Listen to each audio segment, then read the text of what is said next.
નમસ્તે વિદ્યાર્થી મિત્રો, આપણે અગાઉના વિડીયોમાં બજાર પદ્ધતિ વિશે સંપૂર્ણ માહિતી મેળવી કે જેમાં ઉત્પાદનના સાધનોની માલિકી ખાનગી હોય છે, ગ્રાહક સ્વતંત્ર હોય છે, નિર્ણયો પણ સ્વતંત્ર હોય છે. તો બજાર પદ્ધતિનો જે વિકાસ થયો ત્યારે શરૂઆતમાં એને લગભગ એના બધા મોટે ભાગે લાભ જ સામે આવ્યા કે ભાઈ આ પદ્ધતિ તો ખૂબ જ છે એ પ્રગતિશીલ છે અને આ પદ્ધતિના કારણે ઘણા બધા રાષ્ટ્રોએ પોતાના દેશનો આર્થિક વિકાસ પણ ઝડપી બનાવ્યો. એટલે બજાર પદ્ધતિ છે એ સફળ તો રહી છે, પણ જેમ જેમ બજાર પદ્ધતિનો વિકાસ થતો ગયો તેમ તેમ તેની કેટલીક ખામીઓ સામે આવી. ખાસ કરીને આપણે એની ખામીઓની અંદર એક મુદ્દો જોયો હતો કે મજૂરોનું શોષણ. હવે રશિયા કે બાજુના કેટલાક દેશો છે તેમાં મજૂરોનું મોટા પાયે શોષણ થયું હતું. એટલે આ મજૂર મંડળે એવું નક્કી કર્યું હતું કે આપણી સરકાર આવવી જોઈએ અને સમાજમાં જે કાંઈ સંપત્તિ છે એની માલિકી કોઈ વ્યક્તિગત નથી, એ સમગ્ર સમાજની સમૂહની હોવી જોઈએ એવી એની માન્યતાઓ હતી. આ ગાળામાં જગતના મહાન ચિંતક કાર્લ માર્ક્સ એને એક જગ વિખ્યાત પુસ્તક લખ્યું, એનું નામ છે દાસ કેપિટલ.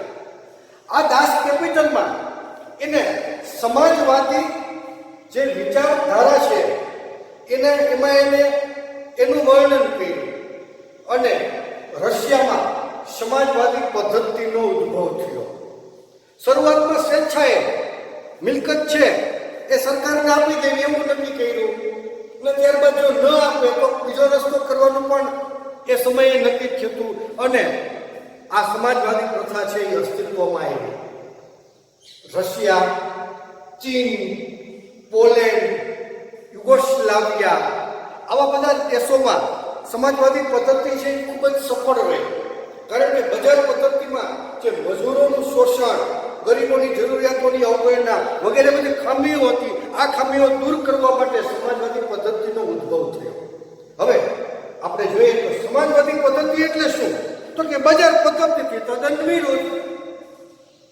બજાર પદ્ધતિમાં ઉત્પાદનના સાધનોની માલિકી ખાનગી હતી, ત્યારે સમાજવાદી પ્રથામાં ઉત્પાદનના સાધનોની માલિકી સમગ્ર સમાજની એટલે કે સરકારની એટલે કે રાજ્યની. તો અહીં ઉત્પાદનના સાધનોની માલિકી છે એ સરકારની જોવા મળે છે. અહીંયા ખાનગી વ્યક્તિ કોઈ પણ પ્રકારના ધંધા વ્યવસાયમાં જઈ શકે નહીં. પોતાની દુકાન, પોતાનો શોરૂમ, પોતાની કંપની, પોતાનો ઉદ્યોગ કોઈ ખાનગી ધોરણે આ સમાજવાદી પ્રથામાં શરૂ કરી શકે નહીં.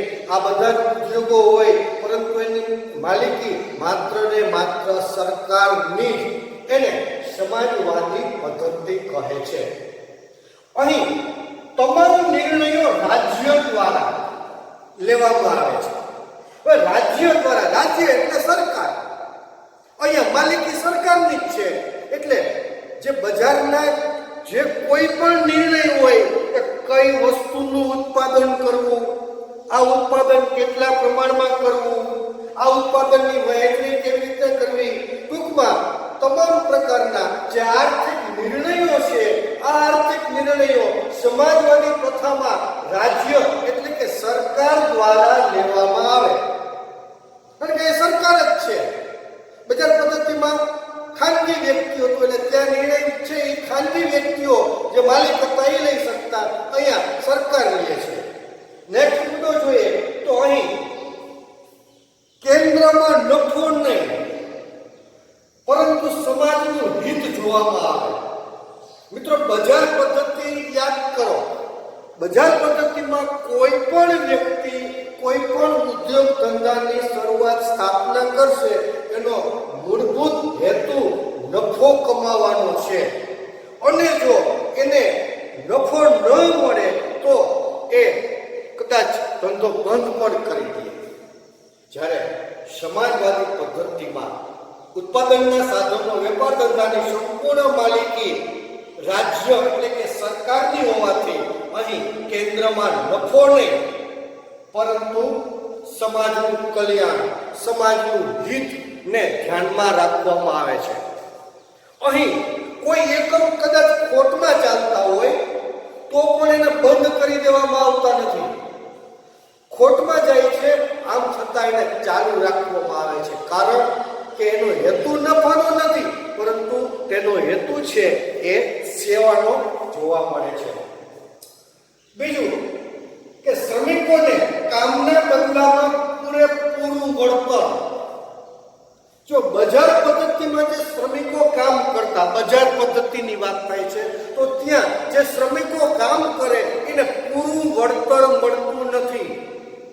માલિકો દ્વારા આ શ્રમિકોનું મોટા પ્રમાણમાં શોષણ કરવામાં આવે, એમની પાસેથી વધુ સમય કામ લેવામાં આવે અને બદલામાં એને વળતર છે ખૂબ જ ઓછું ચૂકવવામાં આવે.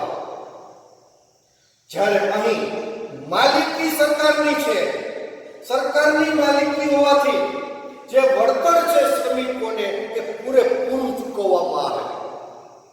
તો આ જે સમાજવાદી પ્રથા છે એનું લક્ષણ અને લાભ પણ આપણે કહી શકીએ. કોઈનું શોષણ છે કંઈ કરવામાં આવતું નથી, દરેકને પૂરેપૂરું વળતર ચૂકવવામાં આવે. નાનો એવો ક્વેશ્ચન, આજે 4 માર્ક્સનો જે ગુણભાર છે એમાં 1 માર્ક્સનો કદાચ ક્વેશ્ચન આવે તો ભાઈ શ્રમિકોને કામના બદલામાં વળતર ચૂકવતી પ્રથા કઈ, તો સમાજવાદી પદ્ધતિ આપણે યાદ રાખવી પડે. હવે આ લક્ષણો છે મોટે ભાગે એને આપણે લાભમાં મેળવીએ તો આ સમાજવાદી જે પ્રથા છે એમાં શું લાભ થાય, તો અહીં ગરીબોને ધ્યાનમાં રાખીને ઉત્પાદન કરવામાં આવે.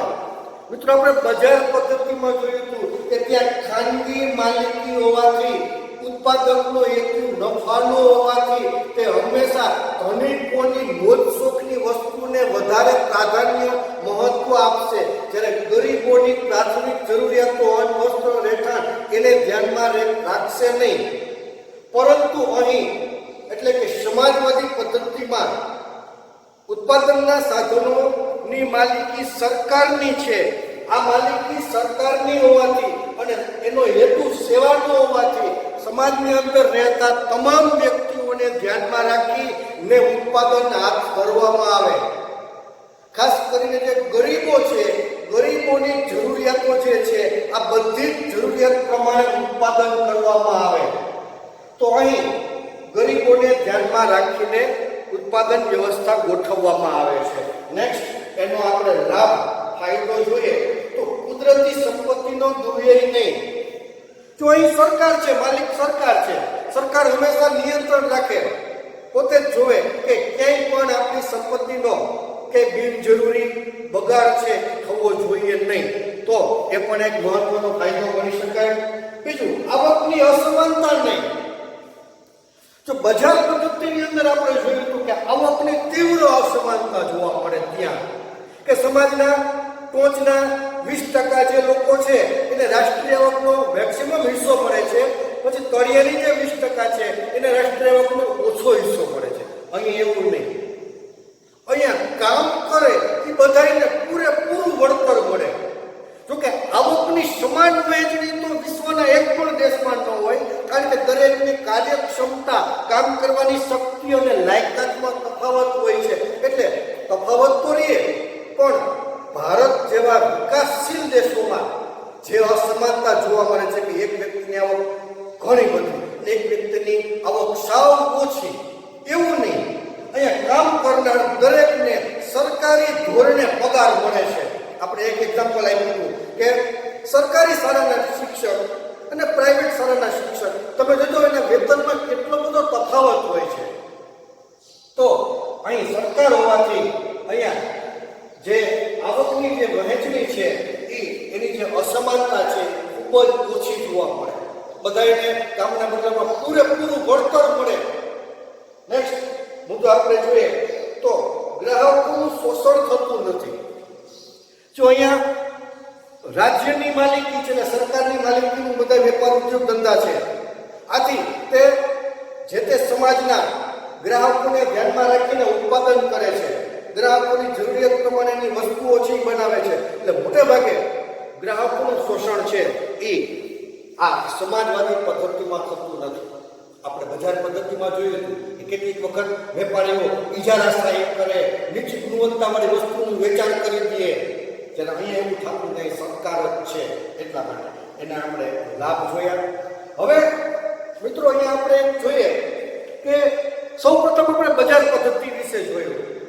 બજાર પદ્ધતિનો જેમ જેમ વિકાસ થતો ગયો તેમ તેમ એની જે સફળતાઓ હતી એ આપણે જોઈ. પછી સમય જતા એની કેટલીક નિષ્ફળતાઓ સામે એમાંથી સમાજવાદી પદ્ધતિનો ઉદ્ભવ થયો. તો હમણાં મેં કીધું કે વિશ્વના ઘણા બધા દેશોએ સમાજવાદી પદ્ધતિ અપનાવી. શરૂઆતમાં સમાજવાદી પ્રથા એટલી બધી સફળ રહી કે વિશ્વના લગભગ ઘણા બધા દેશોએ આ સમાજવાદી પદ્ધતિનો સ્વીકાર કર્યો. પરંતુ જેમ જેમ સમાજવાદી પ્રથાનો વિકાસ થતો ગયો તેમ તેમ તેની પણ કેટલીક ખામીઓ સામે આવી કે આ પદ્ધતિ પર ખામીઓથી મુક્ત નથી. જો શ્રેષ્ઠ રીતે ચાલે તો કદાચ આની ખામીઓ ઓછી હોય, પણ માલિકી સરકારની છે. અહીંયા ઉત્પાદનના સાધનોની માલિકી સરકારની છે એટલે ઉત્પાદન વધારવાનું પ્રોત્સાહન જ ન મળે. કારણ કે માલિક સરકાર, કામ કરનાર કર્મચારીઓને પહેલી તારીખે પગાર જમા થઈ જાય કે માલિકી સરકારની, પોતાની નથી. આજે આપણે પોતાની માલિકી હોય તો આપણે નફો કેમ વધારવો, ગુણવત્તા કેમ વધારવી, ઉત્પાદન કેમ વધારવું વગેરે બાબતમાં આપણે ચિંતાઓ હોય. જેને અહીંયા કોઈ ચિંતા જ નહીં.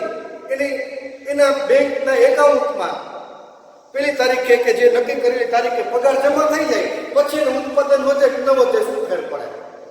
એટલે જે બજાર પદ્ધતિમાં જે પ્રોત્સાહન મળે એવું અહીંયા પ્રોત્સાહન છે એવું મળતું નથી. એટલે રાષ્ટ્રનું જે ઉત્પાદન છે એ મોટા પ્રમાણમાં વધારવું હોય તો અહીં વધી શકતું નથી. બીજું, સ્પર્ધા નથી એટલે સંશોધનો છે એને વેગ ન મળે. મિત્રો, બજાર પદ્ધતિમાં આપણે જોયું કે અસંખ્ય ઉત્પાદકો અને વેચનારાઓ છે. આ બધાનો હેતુ છે એ નફો મેળવવાનો છે અને સાથે સાથે એ વધુ હોવાથી મીન્સ એટલે કે ઉત્પાદકો વધુ હોવાથી હંમેશા એવું છે કે મારી વસ્તુનું વેચાણ વધુ ને વધુ થાય. એટલે ગ્રાહકોને આકર્ષવા માટે દિવસે ને દિવસે નવા સંશોધનો કરે. મોબાઈલનું ઉદાહરણ લ્યો, કેવા પહેલા મોબાઈલ હતા મોટા મોટા, અને આજે આપણે વિડીયો કોલ દ્વારા પણ વાત કરી શકીએ. હજુ નવી એપ્લિકેશનો કેવી નવી શોધ થાય છે. નવા મોબાઈલો નવી સિસ્ટમો સાથે બહાર પડે છે. કારણ કે ત્યાં દરેક કંપનીને બીજી કંપની કરતા આગળ આવવું એટલે એ નવા સંશોધનો કરીને ગ્રાહકોની સામે મૂકે. જ્યારે અહીં માલિકી સરકારની છે, અહીંયા સ્પર્ધા જ નથી. બે કંપની હોય તો એ બે સરકારી કંપની.